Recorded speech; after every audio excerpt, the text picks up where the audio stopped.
As I mentioned, over the last few weeks, there have been widespread comments about our new faith projection and on my statements about the Ten Commandments. Some of the comments have been knee-jerk reactions, uninformed and heavily loaded with bad manners. Other comments have been very thoughtful, even those who have an appropriate and rational disagreement with me. And they've been notable for their concern for the state of religious beliefs in this country and the huge disaffection of people from the Christian churches. It was no surprise to me that some people from the Christian churches were critical of us here and of me in particular. That's not new. But I was concerned that some of those same people threw in an extra that I had offended the people of Judaism. And while there are those within the Christian church who will always reject, some will always reject a caring debate, people of the Jewish religion are generally more ready for a courteous dialogue. So at the outset of this address today on the Ten Commandments, which are important to the Jewish faith, it is important that I state my credentials. In my student days, a long time ago of course, I took distinctions in Old Testament studies and then went on to postgraduate studies in Hebrew languages and Hebrew history. In my doctoral program, I became one of the early workers in bringing psychoanalysis and religion into a more intelligent and workable dialogue. And to do this, I took two people as my basic sources. One was Paul Tillich, the most outstanding existential theologian of the 20th century.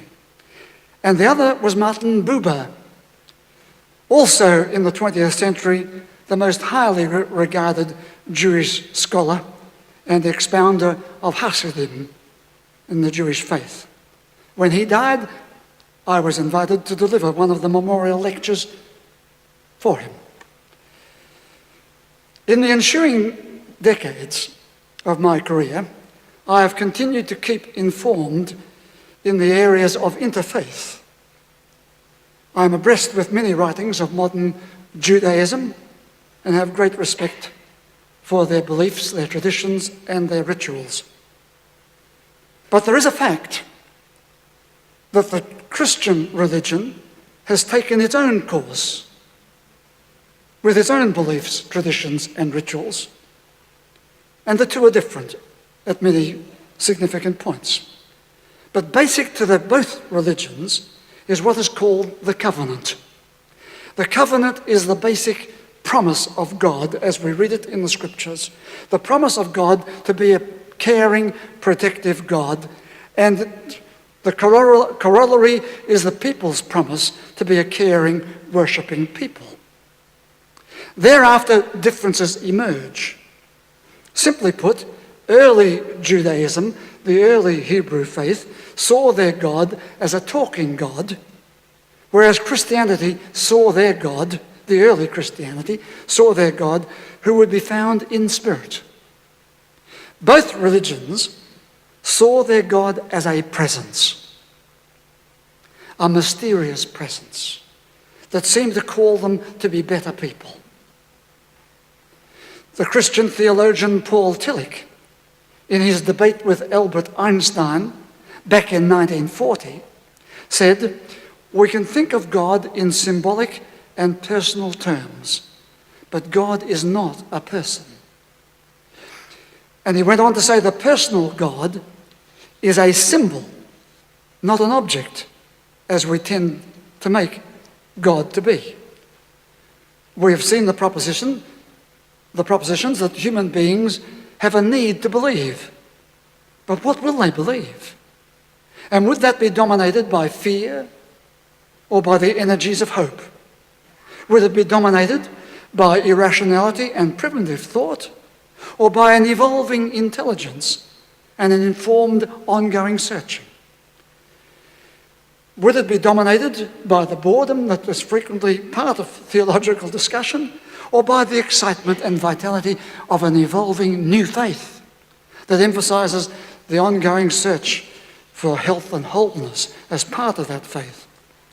Roger Scruton, a professor of psychological science in Virginia, delivered atheists and Christian believers a major shock when he wrote, "Religion is not primarily about God, but about the human search for the sacred."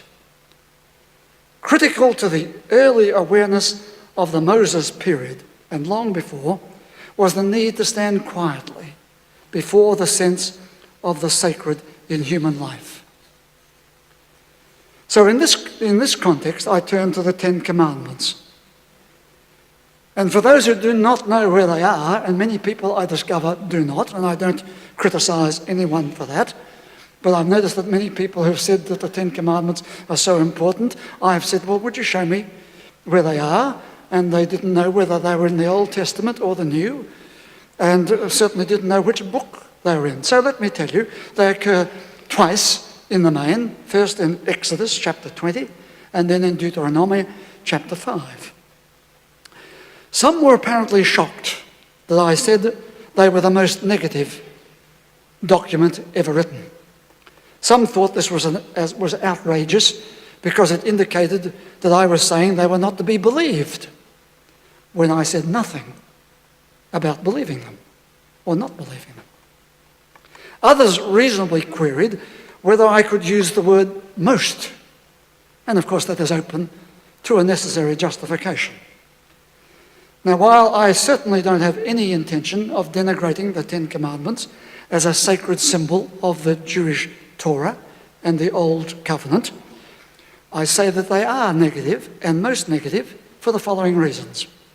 First, they take their origin from a particular view of God, a God who talks, a God who describes himself as a jealous God, an intolerant God, not going to have any truck with other religions, and as a punitive God. Second, they are negative because they follow several rules of thou shalt not, thou shalt not. The not is omitted in a few of them. And in one of those, most people disregard the commandment anyway, and its meaning, and the other needs a qualifying interpretation. Some will even go further to say that they do have a qualifying statement, because if you don't follow the commandment, that commandment, there will be severe punishment. I refer particularly to the one which says, honour your father and mother. On the surface of it, that sounds right. Except that some mothers and fathers do not deserve ever to be honoured because of their behaviour towards their children. And so we need to watch that. In fact, the commandment goes on to say, honour your mother and father, that your days may be long upon the face of the earth. And if you look at other sections of the Bible, of the Old Testament, it says, yes, if your son does not observe the parents' bidding, then take him to the elders, and if he still is bad, take him outside and stone him to death. It does need some qualification, don't you think?